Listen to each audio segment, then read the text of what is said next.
오늘은 죄와 기독교 세계관, 이런, 세 번째 시간으로, 장세기 3장 3장 8절에서 24절 말씀을 우리 함께 살펴보도록 하겠습니다.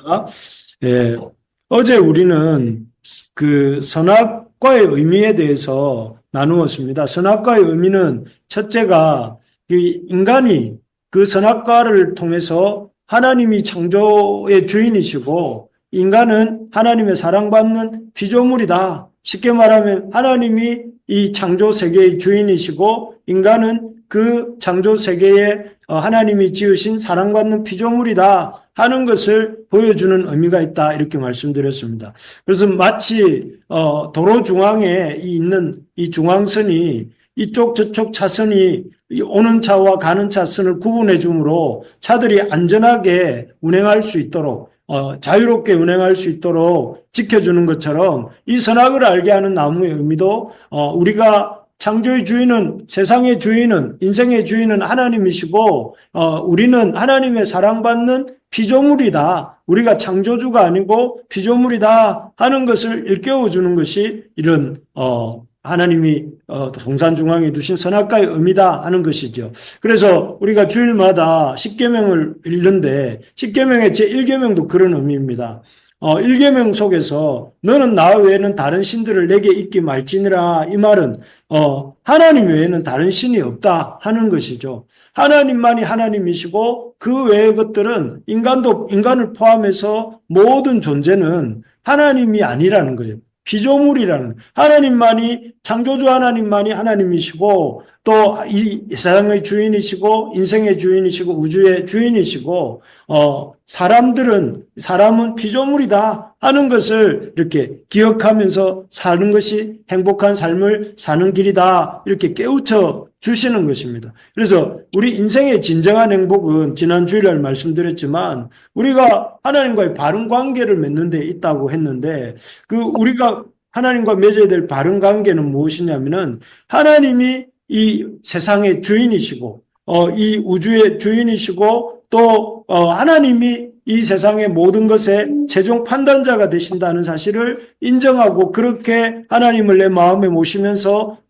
사는 그래서 나는 그런 하나님의 사랑받는 피조물이라는 것을 인정하고 살 때에 그것이 하나님과의 바른 관계이고 그런 바른 관계를 맺을 때 행복한 삶을 살 수 있다 하는 것입니다. 그런 의미에서 우리가 참 이런 바른 관계를 날마다 맺어가는 우리 부르심의 가족들 되시기를 바랍니다. 그래서 날마다 하나님이 나의 하나님이시오. 나는 하나님의 참 사랑받는 하나님의 형상대로 지음받은 피조물입니다. 하나님 나의 하나님이 되어주셔서 내 갈 길을 인도해 주십시오 하고 하나님께 이렇게 기도하는 그렇게 고백하고 하나님 앞에 나아가는 2025년 한 해가 되시기를 간절히 바랍니다. 또한 두 번째로 이 하나님이 주신 선악과의 의미가 무엇이냐면은 하나님의 사랑의 징표다 이렇게 말씀드렸습니다. 마치 결혼한 부부가 이렇게 손가락에 끼는 반지처럼 물론 잘 안 끼는 부부도 있긴 하지만 대체적으로 이렇게 반지를 끼잖아요. 그리고 또 각 집집마다 가보면 그 집에 결혼 사진을 눈에 잘 띄는데 이렇게 놔두는 것처럼 그것은 마치 에덴 동산 중앙에 하나님이 떡하고 이렇게 갖다 놓은 선악을 알게 하는 나무의 의미는 바로 하나님이 하나님이 지으신 피조물인 사람을 사랑하시고 또 동시에 사람 역시 그런 하나님을 사랑하는 삶을 살아라 하는 의미로 이렇게 약속의 징표, 내가 너를 사랑한다 하는 증거로 이렇게 주신 것이 바로 선악과의 의미입니다. 그래서 여기서 우리는 알게 되는 것이 하나님 참으로 우리를 사랑하시는 분이시다. 그래서 우리가 앞에 시작하면서 불렀지 않습니까? 너의 하나님 여호와가 너희 가운데 계시니 그는 구원을 베푸실 안 부른 것 같긴 하지만 구원자시라 이렇게 찬양했는데 마치 그 젊은 엄마가 자기가 낳은 아기를 바라보면서 기쁨을 이기지 못하잖아요. 그런 것처럼 하나님은 우리 피조물, 지금 우리 부르심의 가족들이 이렇게 모여서 예배를 드리고 있는데, 수요 기도회를 이루고 있는데, 이런 모습을 보실 때 마치 그 젊은 엄마가 그 자기의 갓난 아기를 보면서 기뻐하고 기뻐하고 사랑하는 것처럼 우리 하나님도 우리를 기뻐하고 사랑하신다 하는 것입니다. 그래서 아담과 하와가 에덴 동산에 있을 때 뭐라고 합니까? 벌거벗었으나 부끄러워 아니했다. 물론 아담과 하와 사이의 관계지만 하나님과 아담 사이에도 그런 관계가 있었던 것이죠. 그래서 참 이 두 가지 의미가 있습니다. 하나님의 우리가 사랑받는 존재고, 그렇기 때문에 우리도 역시 하나님만을 사랑하는 삶을 살아가는 그런 삶을 살아야 된다 하는 그런 의미가 이 선악을 알게 하는 나무에 들어있는 의미였습니다. 그런데 그렇게 살았으면 참 좋았을 것을, 하나님을 사랑하고 하나님을 기뻐하고 하나님께 우리의 마음을 드리면서 살았으면 좋았을 것인데, 그런데 아담과 하와가 어떤 선택을 하지요? 아담과 하와가 한 것은 이 하나님의 하나님 되심을 거절합니다. 그래서 하나님이 이 세상의 주인이시라는 것을 인정하기 싫어하죠. 그게 뭐냐면은 선악을 알게 하는 나무의 열매를 따먹은 것이에요. 하나님이 이 창조의 주인이시고 이 에덴 동산의 주인이시고 또 이 세상 모든 것의 중심이시고 최종 판단자가 되신다는 것을 거부하고, 내가 이제 하나님처럼 할 거야, 내가 이곳의 주인이고 내가 우리 인생의 주인이고 내가 참 내 마음대로 나는 살아갈 거야 하는 그런 선택이 바로 선악과를 따먹은 것이죠. 그래서 결국 이 하나님의 하나님 되심, 하나님의 그 사랑을 거절한 것입니다. 인간이. 그 행위가 바로 선악과, 하나님이 먹지 말라 하신 선악과를 이렇게 먹은 행위이죠. 그래서 하나님의 하나님 되심을 거절한 인간에게 찾아온 결과는 첫째가 하나님 앞에 있을 수가 없게 된 것입니다. 그렇지 않겠습니까? 스스로 하나님이 되고자 했고 또 그렇게 하나님의 자리를 자기가 찬탈했기 때문에, 하나님의 자리를 스스로 차지했기 때문에 더 이상 인간 아담과 하와에게는 하나님이란 존재가 필요 없게 된 것이고, 그래서 어떻게 합니까? 이 하와와 아담이 이 하나님이 나타나실 때에 나무 밑에 숨어서 자신을 나타내지도 않고 하나님의 낯을 피하게 된 것이죠. 그래서 결국 인간의 선택은 하나님 되심을 거절했고, 그것은 결과적으로 하나님과의 관계가 깨어지는 결과가 되었습니다. 그래서 하나님과 이렇게 하나님을 낯을 피하게 되는 결과가 된 것이죠. 그래서 하나님 앞에 머물 수가 없게 됩니다. 그래서 그 결과 어떻게 됩니까? 인간이 정말 하나님과 같이 되고자 했고 또 하나님의 금하신 그 선악을 알게 하는 나무의 열매를 먹었을 때에 이들이 하나님 앞에서 떠나가게 되었는데, 그때의 상태가 과연 하나님과 같이 되었을까요? 아닙니다. 로마서 1장 22절 23절을 우리 한번 같이 읽어볼까요? 스스로 지혜 있다나 어리석게 되어 썩지 아니하는 하나님의 영광을 썩어지는 새와 짐승과 뛰어다니는 모양의 우상으로 바꾸었느니라. 여기 보니까 지혜 있게 되었다고, 하나님같이 되었다고 착각했지만 스스로 지혜 있다고 했지만 어리석게 되었다고 하고, 그래서 어떤 일이 일어났냐면은 썩어지지 아니하는 하나님의 영광을 썩어질 사람과 새와 짐승과 기어다니는 동물 모양의 우상으로 바꾸었다, 이렇게 말합니다. 마치 이것은 참으로 가치 있는, 저는 이런 보석을 본 적은 없습니다만은 이 한 100캐럿 아니면 1000캐럿쯤 되는 다이아몬드를 꼴랑 사탕 하나와 바꾸는 그런 어리석은 행동을 한 것이죠.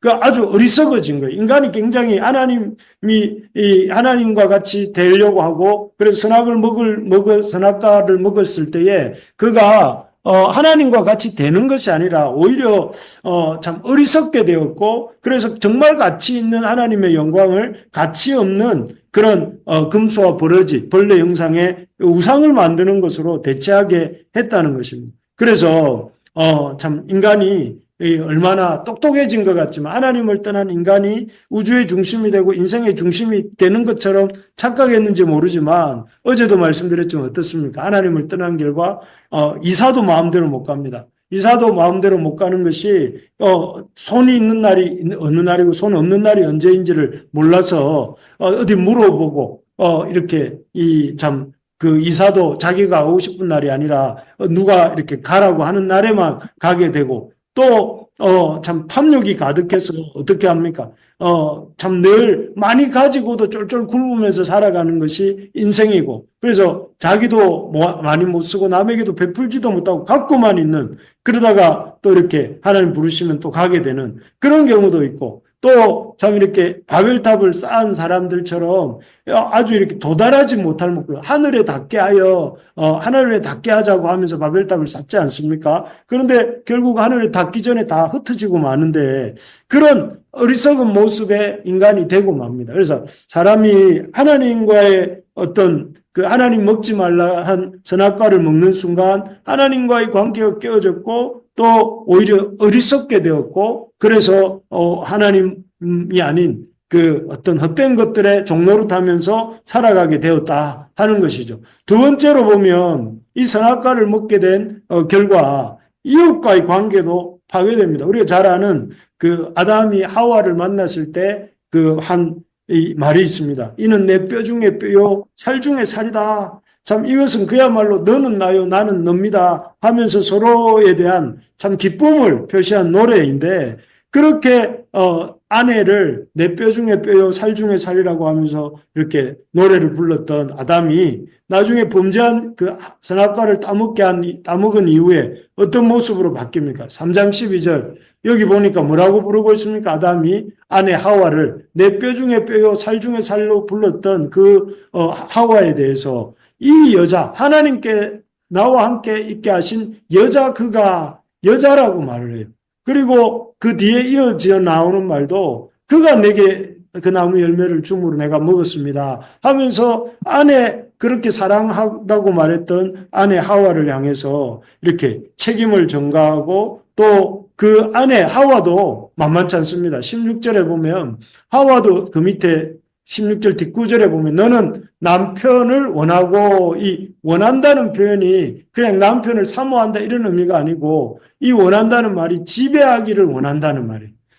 여자도 남편을 자기가 다스리기를 원하고 남자 역시 여자를 또 다스리는, 원래 부부는 서로 돕는 배필이었지 않습니까? 돕고 또 도움을 주는, 서로 돕고 돕는 배필이었는데, 지금 이 관계가, 그 동력의 관계가 깨어져서 서로 핑계하고 서로 탓하고 또 서로 이렇게 지배하려고 하고 서로 이렇게 억압하려고 한, 주도권을 가지려고 하는 그런 관계로 이렇게 변했다는 것입니다.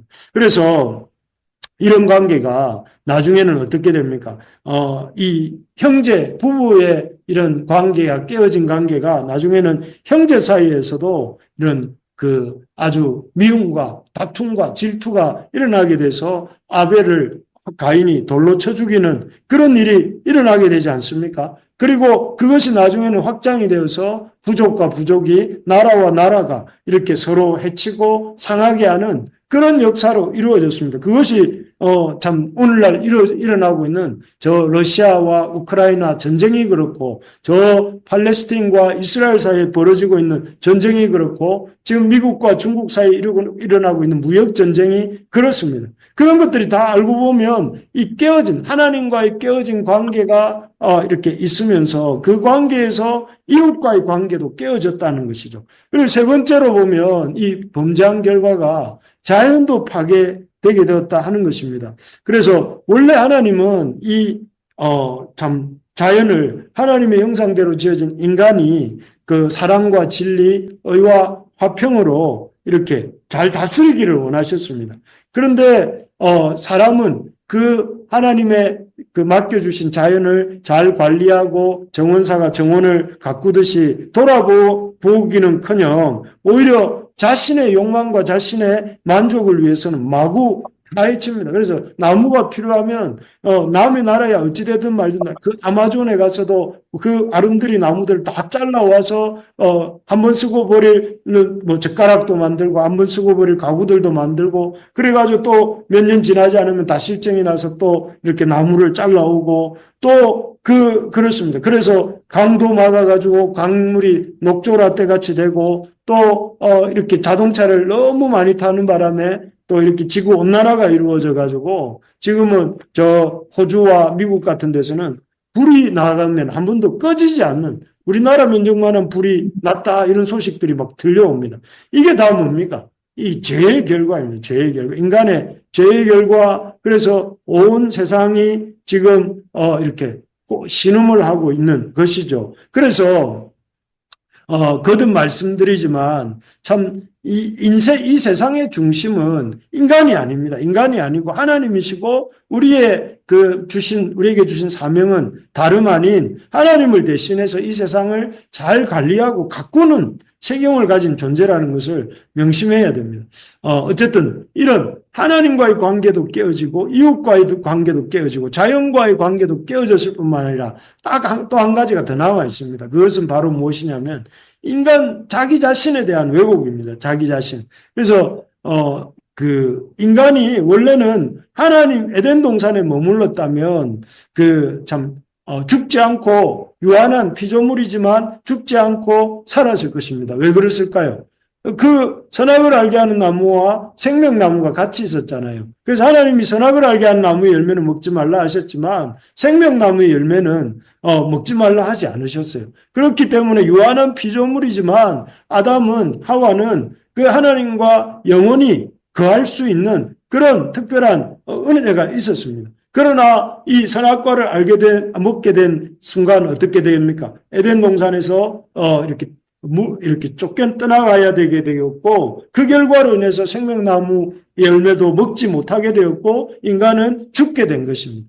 인간은 그 에덴 동산에 있을 때 영원한 그런 생명을 참여하는 기쁨이 있었지만, 그러나 범죄한 이후 에덴에서 쫓겨나면서 인간은 더 이상 그런 하나님의 생명에서 이렇게 참여하는 그런 특권을 잃어버리게 된 것이고, 또 하나님이 약속하신 대로 말씀하신 대로 죽음을 맛보게 된 것이죠. 그래서 이 참 육체적인 죽음을 맛보는 게 이게 정상이 아닙니다. 사람이 죽는 것이 원래 하나님이 사람에게 생명을 주셨는데 생명의 하나님을 떠남으로 인간이 죽게 된 것이죠. 그리고 동시에 인간의 그런 인간의 자아상이 깨어지는 아픔을 겪게 되죠. 그래서 창조주 원래는 하나님을 바라보면서 인간이 자신의 정체성을 가집니다. 아까 뭐라고 했습니까? 하나님은 창조의 주인이시고 인간은 사랑받는 피조물이다. 하나님은 창조주이시고 나는 그 하나님의 사랑받는 피조물이다. 이런 그런 정체성을 가지고 자아 존중감을 가지고 살았는데 그런 하나님의 하나님을 바라보는 그것을 놓쳐버렸기 때문에 인간은 그 어디서도 자신의 정체성을 찾지 못하게 된 것이죠. 그래서 하나님을 떠난 인간은 끊임없이 나는 누구인가 이렇게 묻게 되고 그 나는 누구인가에 대해서 속 시원한 답을 하나님 외에는 주는 이가 없기 때문에 많은 사람들이 고통하면서 살게 된 것입니다. 그 대표적인 인물이 이 화면에 보이는 이스라엘 초대왕 사울입니다. 이 사울은 이 정체성을 어디서 찾았느냐면 하나님께로부터 찾지 않고 사람들의 인정에서 찾았어요. 그래서 사람들이 자기를 보고 정말 사울왕 만세 하면은 사울은 기뻤다가 그런데 다윗을 보고 사람들이 사울이 죽인 자는 천천히고 다윗이 죽인 자는 만만이다. 이런 말을 들을 때 이 사울의 마음에는 질투 시기가 일어나가지고 다윗을 죽이려고 일생을 쫓아다니지 않습니까? 왜 그렇습니까? 그 정체성을 하나님께서 찾지 않고 사람에게서 찾기 때문에 이 사울에게는 그런 참 하나님 앞에서 그런 혼란을 겪는 것이죠. 또 이런 사람 어떻습니까? 세리의 기도를 비웃은 바리새인이 나옵니다. 누가복음에 보면 그 어떤 세리가 하나님 앞에서 감히 눈도 들지 못하고 떨면서 감히 기도하는 그 모습을 보면서 나는 저 세리와 같지 않음을 감사합니다 하면서 이렇게 자기는 일주일에 몇 번 금식을 하고 11조를 하고 뭐 그렇게 하면서 자기를 이 종교적인 의로움을 자랑하는 사람이 있습니다. 그 사람은 정체성이 어디서 오는 것입니까? 자기 그런 종교적인 의로움, 종교적인 그런 율법주의에서 오는 그런 행위에서 오는 그런 정체성을 갖고 있는 것이죠. 또 이 사람들, 베데스다 목가의 38년 된 병자는 이 38년 동안 병으로 앓아 있으면서 끊임없이 그런 어떤 다른 사람에 대한 피해의식과 원망이 있었고 그 원망으로 인해서 그 인생의 정체성이 형성되는 것을 볼 수 있습니다. 결국 어쨌든 이렇게 사람은 그 하나님을 떠난 사람은 하나님으로부터 하나님이 나의 창조주가 되시고 나는 아버지의 그 사랑받는 피조물이라는 정체성을 잃어버렸기 때문에 끊임없이 그런 정체성의 혼란을 겪고 있고 본인만 겪으면 다행인데 그런 문제는 더 심각한 문제는 그 본인의 그런 혼돈된 정체성 때문에 자기 주변 사람에게도 나쁜 영향을 미쳐요.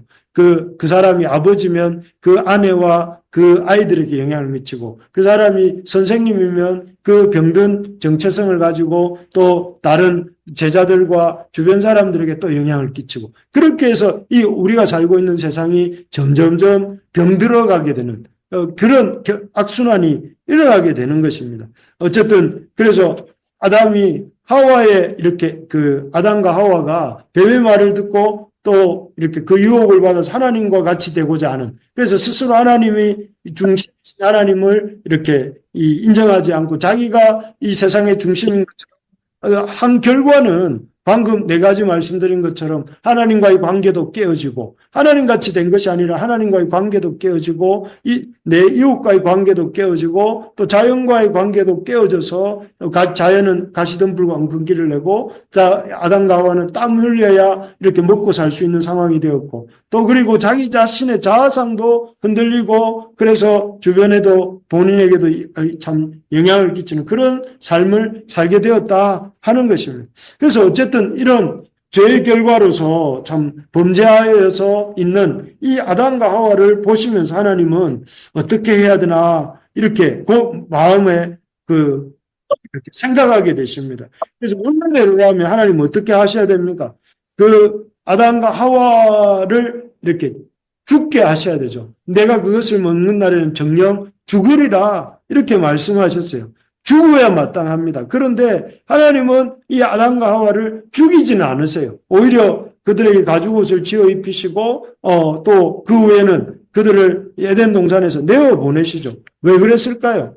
사랑하기 때문에 그렇죠. 하나님이 그 하나님의 율법대로 하나님의 말씀대로 행한다면 마땅히 죽게 하셔야 되는데 그렇지 하지 않으시고 가죽옷을 지어 입히시고 그들을 오히려 에덴 동산에서 내어 보내신 이유는 그들에 대한 사랑 그리고 그들을 포기할 수 없는 하나님의 그 마음이 있었기 때문에 그렇습니다. 그래서 이들을 이 에덴 동산에서 가죽옷을 지어 입히신 후에 에덴 동산에서 내어 보내시는 것으로 이 사건을 이렇게 풀어가십니다. 물론 이때부터 이제 몸은 살아있지만 영적으로 하나님과의 관계는 사실 이제 끊어진 것이죠. 그래서 그걸 내어 보내셨는데 그러면 이제 거기서 이제 이야기가 일단락 될 수도 있는데 어떻게 하십니까? 하나님이 그 아담과 하와를 내어 보내신 후에 나몰라라 하신 것이 아니라 찾아가십니다. 계속 함께 하시고 그들과 동행하십니다. 동행하시면서 그들의 역사를 지켜보시죠. 그래서 범죄한 아담과 하와가 이제 가정에서 아들 가인과 아벨이 태어났을 때 하나님 그들에게 또 소망을 두십니다.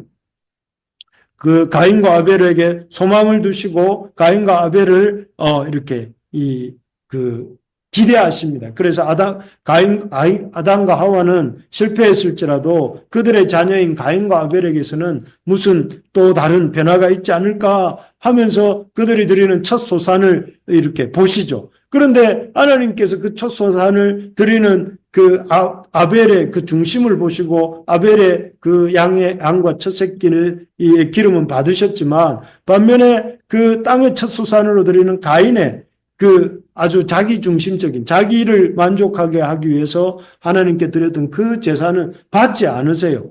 그래서 참 그 가인은 그런 하나님이 자신의 제사를 받지 않는 것을 인하여서 그런 참 분노를 품고 있다가 하나님이 제가 네 문 앞에 있지만 너는 죄를 다스리라 하고 그 분노로 이렇게 표출하지 말 것을 당부하지만 분노를 다스릴 것을 말씀하셨지만 이 가인은 동생 아벨을 이렇게 돌로 쳐 죽임으로 하나님 말씀을 이렇게 이렇게 말씀에 불순종합니다. 왜 그렇습니까? 이 가인 속에는 하나님이 주인이 아니고 하단과 하와가 선택했던 것처럼 가인 역시 자기가 자기 선택의 가장 최종 판단자로서 자기 생각대로 하나님 말씀이 있었음에도 불구하고 자기에게 미움의 대상이 된 동생 아벨을 이렇게 죽임으로써 이 아담과 하와 속에 있었던 자기 중심성, 하나님을 인정하지 않고 자기 스스로 하나님같이 되려고 했던 그 마음이 여전히 가인에게도 있다는 것을 보여줍니다. 그리고 참 그럼으로 인해서 여호와 하나님이 가인과 아벨에게 걸었던 기대는 완전히 이렇게 무너지고 말지요. 그리고 이후에 가인의 범죄 이후에 등장하는 사람이 누구냐면 셋입니다. 하나님이 가인의 어떤 그 아담과 하와에 이어서 가인의 잘못된 행동, 그 하나님 말씀 듣지 않는 그런 마음을 보시면서도 하나님이 다시 한번 그 가인과 아벨 이후에 태어난 셋에게 소망을 두시죠. 다행스럽게도 이 셋과 셋의 후손들은 가인과 그의 후손들과는 달리 하나님의 이름을 부르고 하나님께 단을 쌓고 하나님을 예배하는, 그래서 하나님의 마음을 흡족하게 합니다. 특히 에녹 같은 사람, 셋의 후예 중에 에녹 같은 사람은 하나님의 마음을 너무 흡족하게 해서 나중에는 하나님이 그 에녹을 어떻게 합니까? 하나님을 이렇게 하나님께서 친히 데려가시기까지 하세요. 죽음을 보지 않고 옮겨간 것이죠. 그래서 하나님 이때는 이 에녹까지 보시면서 셋과 그의 후손 중에 에녹을 보시면서 참 마침 아담과 하와를 지었을 때처럼 큰 소망으로 이렇게 큰 기대가 있으셨던 것 같습니다. 하지만 그것도 잠시였습니다. 얼마 지나지 않아서 이 셋의 후에 하나님의 아들들과 또 가인의 후에 사람의 딸들이 이렇게 섞이기 시작합니다. 그래서 창세기 6장 1절에 보면 1절, 2절 우리 같이 한번 읽어봅시다. 시작. 사람이 땅 위에 번쩍하기 시작할 때 그들에게서 딸들이 나니 하나님의 아들들이 사람의 아름다움을 보고 자기들이 좋아하는 모든 여자를 아내로 삼는지라. 여기 보니까 하나님의 아들들은 셋의 후예들이고 사람의 딸들은 가인의 후예들을 가리키는데 혼합이 됩니다. 혼합이 되어서 하나님의 아들들이 딸들의 아름다움을 보고 육체적인 아름다움을 보고 자기들이 좋아하는 모든 여자를 아내로 삼으면서 사람들이 하나님을 떠나게 돼요. 하나님을 3절에 보면 여호와께서 이르시되 나의 영이 영원히 사람과 함께 하지 아니하리니 이는 그들이 육신이 됩니다. 그들이 하나님의 그 뜻을 떠나게 됩니다. 결국 그로 인해서 하나님의 기대는 또 한 번 와장창 무너집니다. 가인과 아벨 가운데서 뭔가 새로운 하나님을 향한 하나님에 대한 그 하나님 당신이 창조주이시고 우리가 당신의 피조물입니다 하는 그런 바른 관계가 시작될 줄 알았는데 아벨이 가인에 의해서 죽음으로 끝이 나고 또 그리고 그 다음에 이 셋의 후예들 중에서 이제 하나님을 경외하고 하나님을 인정하는 그런 후손들이 나오는가 싶었는데 또 이 셋의 후예들이 가인의 후예들과 섞이면서 사람의 딸들과 섞이면서 다시 한번 하나님을 떠나게 되는 그런 일들이 벌어지는 것입니다. 그 결과 참 하나님의 마음에는 참 큰 마음의 그런 어떤 하나님의 마음에 안타까움이 있었고 그 결과 인해서 하나님이 어떻게 하십니까? 우리가 잘 아는 이 사건 이후에 노아라는 하나님께서 땅을 물로 심판하시고자 하는 그런 계획을 가지게 되시고 그 계획에서 노아가 등장하게 됩니다. 노아와 그의 가족들을 통해서 하나님 인류의 역사를 이어가시고 그리고 그 방주에 탄 생명들을 통해서 세상에 하나님의 생명을 이어가시기로 선택을 하시죠.